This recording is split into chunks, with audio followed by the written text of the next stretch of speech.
Hello, আসসালামু আলাইকুম guys, সবাই কেমন আছেন? আশা করি সবাই ভালো আছেন। আজকে আমরা চলেছি নতুন আরেকটি মসজিদে আমাদের উপজেলার বাইরে। সবাই আমাদের পাশে থাকবেন।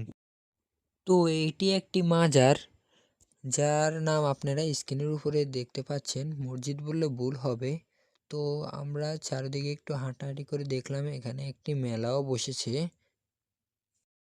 আমরাও মেলাটির চারিদিকে ঘুরে দেখলাম। আসলে মেলাটি অনেক সুন্দর।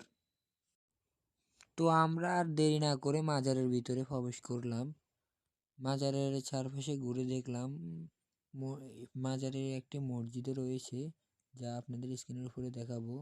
আর এখানে আমরা বাইক রাখলাম, বাইক রেখে উজু করলাম, তারপর মসজিদের ভিতরে প্রবেশ করলাম। ওই দেখতে পাচ্ছেন মাজারের আশেপাশে সবাই নামাজ আদায় করছে। আমরাও ভিতরে ঢুকে গেলাম।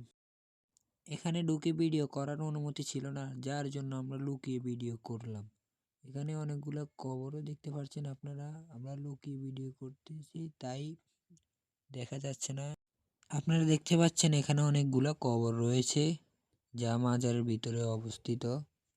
এছাড়াও মাজারের বাইরের দিকের পরিবেশটা অনেক সুন্দর, অনেক মনোমুগ্ধকর। যেখানে আমরা একটু ঘোরাফেরা করলাম, দেখতে পেলাম এখানে একটি বট গাছ রয়েছে মসজিদের পাশেই।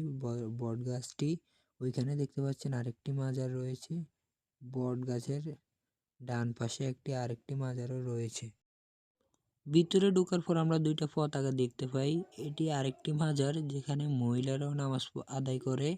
তারপর এখানে একটি বাঁশ গাছ দেখতে পাই, যার ভিতরে অনেক পলিথিন বাঁধা থাকে, যা নিয়ত করে মানুষে।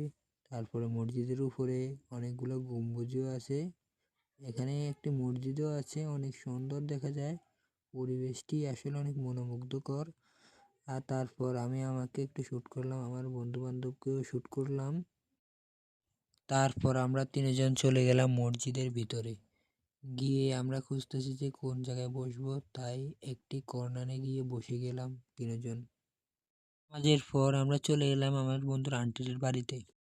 যাওয়ার পর ওনারা আমাদেরকে নাস্তা দিয়েছে, নাস্তা খেলাম। তারপর দেখা ওর খালতো ভাইয়ের সাথে। ওর খালতো ভাইয়ের একটি গাড়ি ছিল, তা নিয়ে আমরা অনেক মজা করলাম। তারপর বাড়িতে চলে আসলাম। তারপর আমরা দুষ্টামি করে টিকটক ভিডিও বানালাম।